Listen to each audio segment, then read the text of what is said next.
Hello, my name is Benji and welcome to Dice vs Cards. I am now talking to you in the year after last, full of hope and anticipation. As board gamers we are veritably spoilt for choice at any given time. There are hundreds and thousands and billions of games released each year, but how could we possibly spread our excitement that far?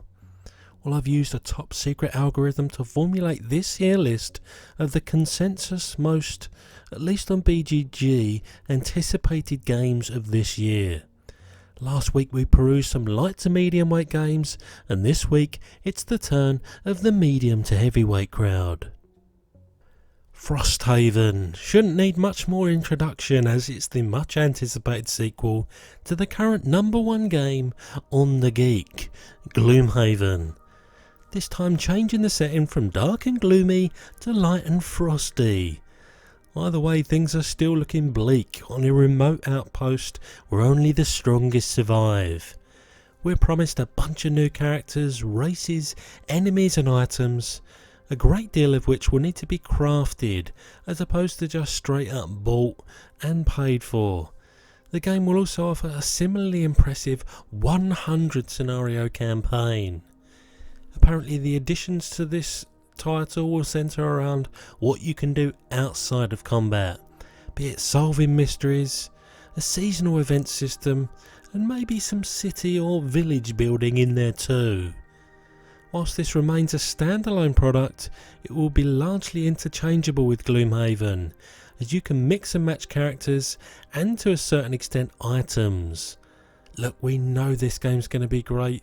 The strategical combat the Haven games bring is second to none, and for the diehards this is going to be epic. But it's also going to have once again that somewhat prohibitive barrier to entry to it, both with its price tag and the sheer amount of content in the box. Ankh, Gods of Egypt, the next title from Mr. Eric Lang, and Simon sees you playing as a god of ancient Egypt, competing to survive in the hearts and minds of the people as society begins to forget them. The Geek lists it as having the line drawing mechanic, which has got me uber psyched. Seriously, who even knew that was a thing? On the upside it has hexes. Hexes. What we can expect is some robust and non-random area control in an Egyptian setting. Suffice to say, if you like Blood Rage and or Rising Sun, there's a decent chance you'll like this bad boy, as I'm sure it'll have both those titles' influences somewhere in the cardboard box. With a fairly straightforward list of 4 available actions and straightforward combat, what we'll likely find is another candidate in that gateway-esque space that Blood Rage inhabits, with a fairly linear way to upgrade your god and a semi-transparent means to add to your combat totals due to everyone having access to the same set of bonus cards.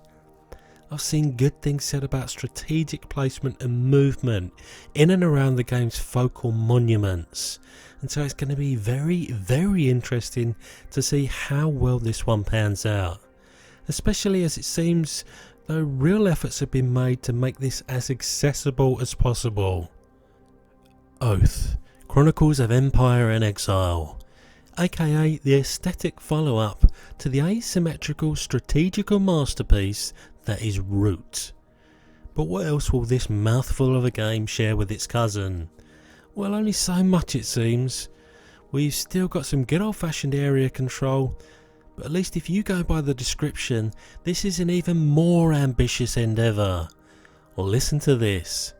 The consequences of one game will ripple through those that follow, changing what resources and actions future players may have at their disposal, and even altering the game's core victory condition.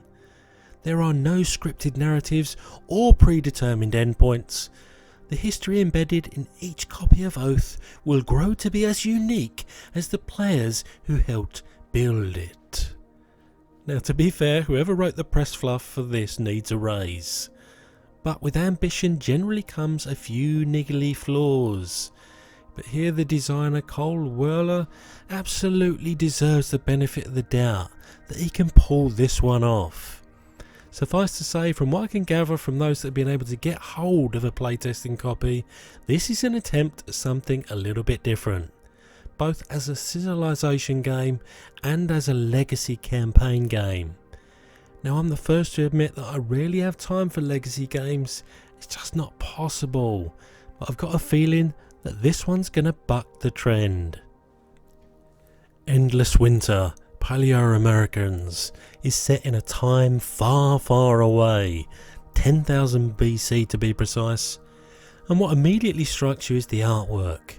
By the same artiste that brought us the West Kingdom games, comes one that combines worker placement with deck building.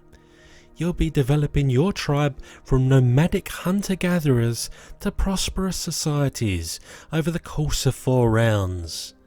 What intrigues me about this one the most is the way the disparate parts, that also include area control and multi-use cards, seemingly work together in harmony, and most importantly logically. This can often result in games that aren't particularly difficult to learn, but can take some real time to master. It notably eschews the ability for you to block spaces on the board, but instead gives bonuses to those that go there first, a la games like Everdell. And the deck building elements further complement the outcome of each placement, making for what I'm hoping will be a quite wonderful pairing. This all goes without mentioning the set collection elements, and the end of round minigame where you jockey for turn order and give yourself buffs for the next turn.